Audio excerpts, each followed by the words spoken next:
মহানায়ক উত্তম কুমারের দোলের দিনটি কেমন কাটত?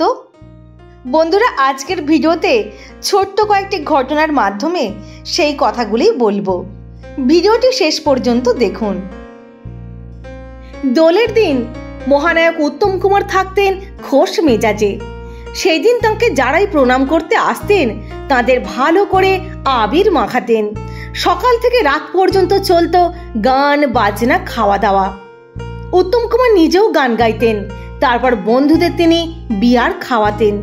রাশি রাশি বিয়ারের বোতল একটা বাতিল হওয়া বাথটবে বরফের কুচির ওপর দিয়ে চট চাপা দিয়ে রাখতে হতো। গৌরীদেবী কিন্তু দারুণ সিদ্ধি বানাতে পারতেন মর্তমান কলা মিল্কমেড দিয়ে। সেই সিদ্ধি একবার যে খেয়েছে সে কোনোদিন ভোলেনি।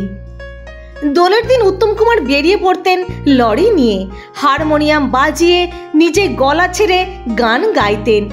সকলকে নিয়ে হৈ হৈ করে তিনি খুব আনন্দ করে দোলের দিনটি কাটাতেন।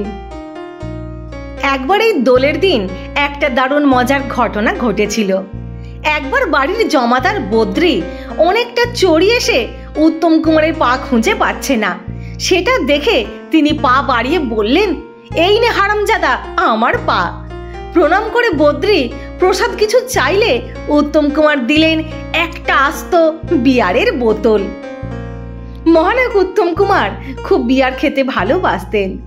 শুধু দোল কেন, বিশ্বকর্মা পুজোর দিনও তিনি ঘুড়ি ওড়াতে ওড়াতে বিয়ার খেতেন। তবে দোলের মতো অত বস্তা বস্তা বিয়ার আসতো না। সত্যি ভীষণ আমোদে মানুষ ছিলেন মহানায়ক উত্তম কুমার। পরিবার পরিজনকে নিয়ে সমস্ত রকম অনুষ্ঠানে তিনি খুব আনন্দে মেতে উঠতেন।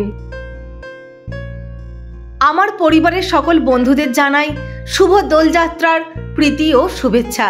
সকলে খুব ভালো থাকুন, সুস্থ থাকুন, খুব আনন্দ করে দোলের দিনটি কাটান।